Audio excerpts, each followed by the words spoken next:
ಇನ್ನು ನೋಡಿ, ಶಿವಮೊಗ್ಗದ ಭದ್ರಾವತಿಯಲ್ಲಿ ಗ್ಯಾಂಗ್ ವಾರ್ ಒಂದು ನಡೆದಿದೆ. ಅಕ್ರಮ ಓಸಿ ದಂಧೆಯ ಹಿನ್ನೆಲೆಯಲ್ಲಿ ಬಿಗ್ ವಾರೇ ನಡೆದೋಯ್ತು.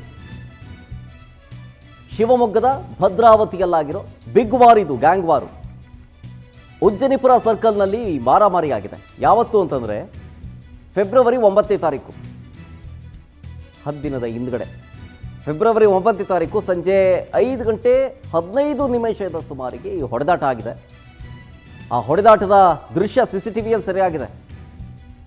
ಯಾರ್ಯಾರು ಗೊತ್ತಾ ಹೊಡೆದಾಡ್ಕೊಂಡಿದ್ದು? ಆನೆ ಪ್ರದೀಪ ಅಂತ ವರ್ಸಸ್ ಹಳೆ ಬಟ್ಟೆ ಆಕಾಶ್ ಗ್ಯಾಂಗು ಫೈಟ್ ಮಾಡ್ಕೊಂಡಿರೋದು. ರಾಘವೇಂದ್ರ ವೈನ್ಸ್ ಬಳಿ ಈ ಮಾರಾಮಾರಿ ನಡೆದಿದೆ. ಕುಡಿದಿದ್ದಾರೆ, ಆಚೆಗೆ ಬಂದಿದ್ದಾರೆ, ಕೋಪ ಜಾಸ್ತಿ ಆಗಿದೆ, ಇಬ್ಬರ ನಡುವೆ ಮಾರಾಮಾರಿ ಆಗಿದೆ. 4 ಬೈಕ್ನಲ್ಲಿ ಮಚ್ಚು, ದೊಣ್ಣೆ, ಬರ್ಚಿ ಹಿಡ್ಕೊಂಡು ಬಂದು ಎಂಟ್ರಿ ಕೊಟ್ಟರು. ಹಳೆ ಬಟ್ಟೆ ಆಕಾಶ, ಆತನ ಗ್ಯಾಂಗ್ನಿಂದ ಆನೆ ಪ್ರದೀಪನ ಮೇಲೆ ಹಲ್ಲೆ ಆಯಿತು. ಡೀಟೇಲ್ಸ್ ಕೊಡ್ತಾರೆ ನಮ್ಮ ಪ್ರತಿನಿಧಿ ಮೋಹನ್ ಕೃಷ್ಣ ಫೋನ್ ಸಂಪರ್ಕದಲ್ಲಿ. ಮೋಹನ್ ಕೃಷ್ಣ, ಈಗ ಶಿವಮೊಗ್ಗದಲ್ಲಿ ಗ್ಯಾಂಗ್ ವಾರ್ ಇಲ್ಲ, ಎಲ್ಲ ಒಂದು ತಳಮಟ್ಟಕ್ಕೆ ಬಂದ್ಬಿಟ್ಟಿದೆ ಅನ್ನುವಂಥದ್ದು ಅಂದ್ಕೊಂಡಿದ್ವಿ. ಆದರೆ ಈಗ ನಡೆದಿರುವಂತಹ ಗ್ಯಾಂಗ್ ವಾರ್ ನೋಡ್ತಿದ್ರೆ ಯಾಕೋ ಮತ್ತೆ ಚಿಗುರುತ್ತಾ ಇದ್ದಾರಾ ಅಂತ?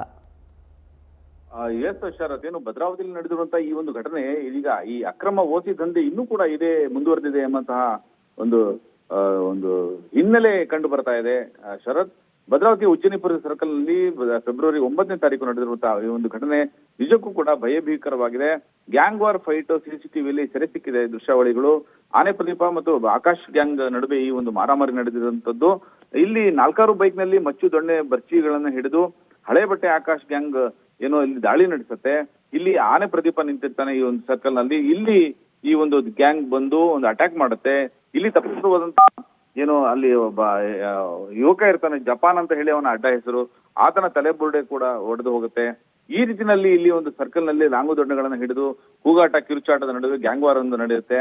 ಆದ್ರೆ ಇಲ್ಲಿ ಇನ್ನೂ ಕೂಡ ಓಸಿ ಮತ್ತು ದಂಧೆ ಇರುವಂತದ್ದು. ಎಲ್ಲೋ ಒಂದ್ ಕಡೆ ಪೊಲೀಸ್ ವಿಫಲರಾಗಿದ್ದಾರೆ. ಭದ್ರಾವತಿಯ ನ್ಯೂಟೌನ್ ಪೊಲೀಸ್ನವರು, ಪೇಪರ್ ಟೌನ್ ಪೊಲೀಸ್ನವರು ವಿಫಲರಾಗಿದ್ದಾರೆ ಎಂಬಂತ ಅನುಮಾನ ಈಗ ವ್ಯಕ್ತವಾಗಿರುವಂತದ್ದು.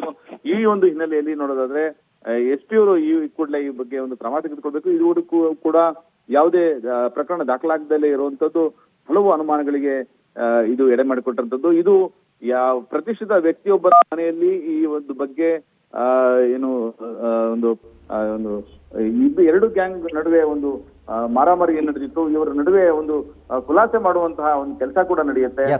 ಇಲ್ಲಿ ಏನು ಗ್ಯಾಂಗ್ ವಾರ್ ಬಗ್ಗೆ ಇದೀಗ ಪೊಲೀಸರು ಕ್ರಮ ತೆಗೆದುಕೊಳ್ಬೇಕಾಗಿದೆ.